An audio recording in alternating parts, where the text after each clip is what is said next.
I did seek an award from the National Lawyers Guild. It was a long campaign, and I won. Rashula knows this because she was the one that said, "No, Ron, you're not the oldest member of the Mass chapter. Jonathan Shapiro is." So of course what I did is I did what everybody does. We go to Google, and I found Jonathan's marriage announcement and found out that he was indeed a year younger than me. So I won that. This is really an honor. I mean, a Lifetime Achievement Award is an extraordinary honor. The National Lawyers Guild preamble says, "We seek to unite lawyers, law students, legal workers, and jailhouse lawyers in the service of people to the end that human rights shall be more sacred than property interests." That really describes my legal career.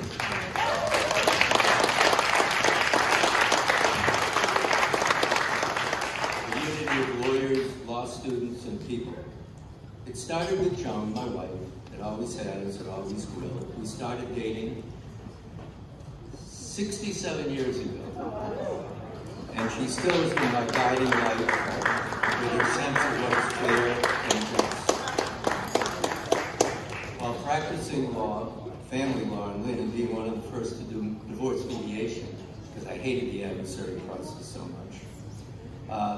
She introduced me to the community organizers who I worked with, representing public housing tenants. That led to my being connected with Poverty and meeting Dan Bergson. Dan introduced me to the Lawyers Guild.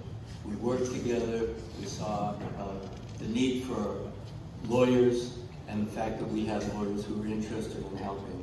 And we formed the chapter of the Mass Lawyers Guild, the Lawyer Referral Project, which we're very proud of. We were very excited when we found out that we could find somebody to represent this new tort that had come out.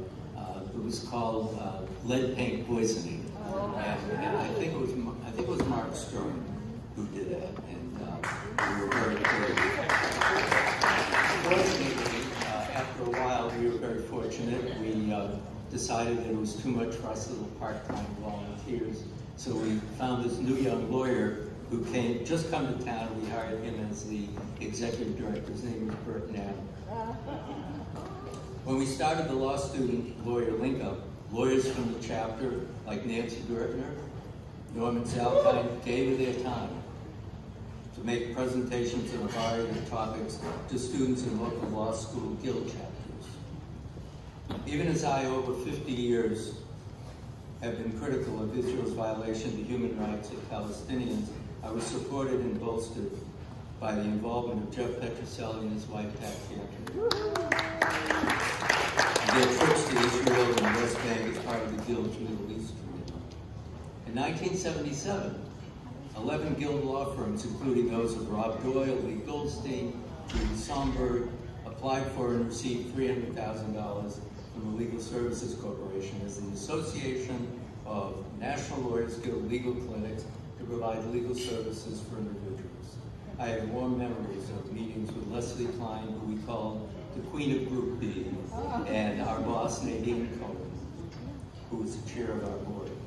When I took over the Office of Public Interest Advising at Harvard Law School in 1984, at that time, maybe still, nearly 70% of the students had little interest in practicing in big law firms, but the law school managed to funnel about 95% of them into big law at graduation while failing to make students aware of their options in small firms. They truly were totally unaware that there was anybody practicing in a firm of 5 or less lawyers. So who did I call on? I called on the National Lawyers Guild. What we did is we spent months. We went around, we called Lawyers Guild chapters all around the country, and eventually made up what was called the 5th category of public interest, called private public interest and human services oriented law firms.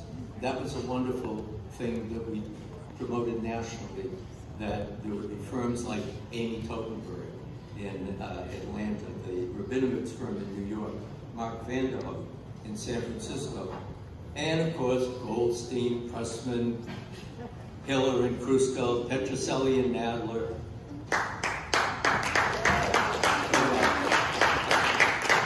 Field, Doyle, Thayer, and Novick, and Stern and Shapiro and Boston. I still remember the first student who reported back. I felt a little uncomfortable doing this, you know.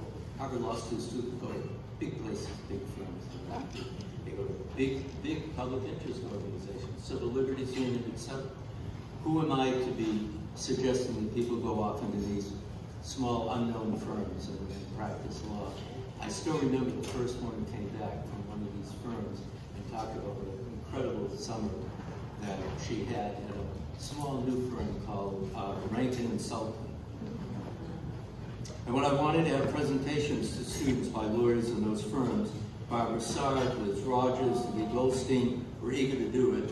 Even Brian Stevens, which was really very nice back in the early 80s. From 1990 until I retired in 2021, I presented workshops at law schools and bar associations, serving the legal needs of the public and providing individual guidance to law students. Many of them who were astonished to learn that there were opportunities to represent individuals with family, education, employment, housing, immigration, discrimination, and civil rights legal cases. You can't see it from here. This has always been one of my favorite posters from a BU public interest thing that we had there in 1991. The poster says, your legal career doesn't have to be predictable. Can you see Mahatma Gandhi and their sari?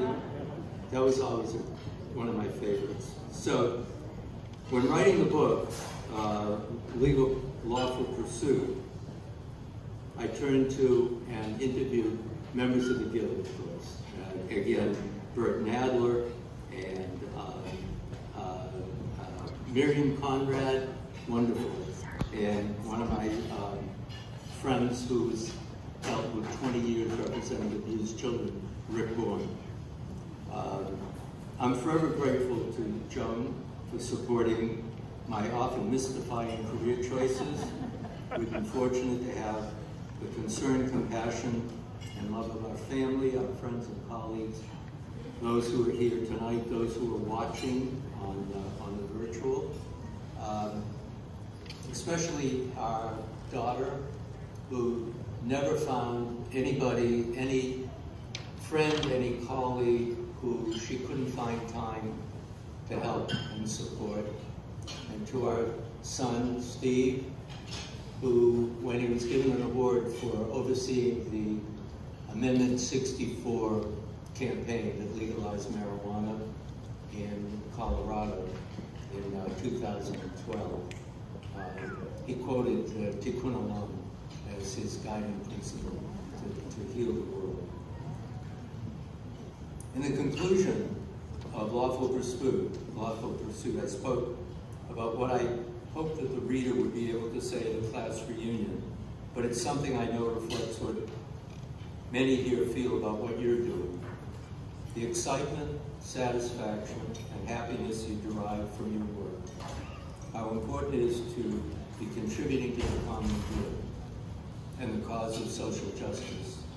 Your feeling of self-respect and self-confidence, and how compatible your work is with your personal values and your professional goals.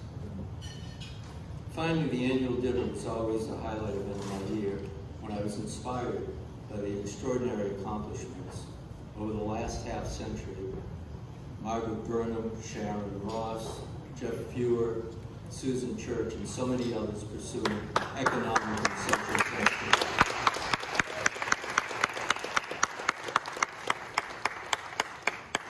That continues with those honored tonight, and will be true for me in the future. Thank you again for this unforgettable honor.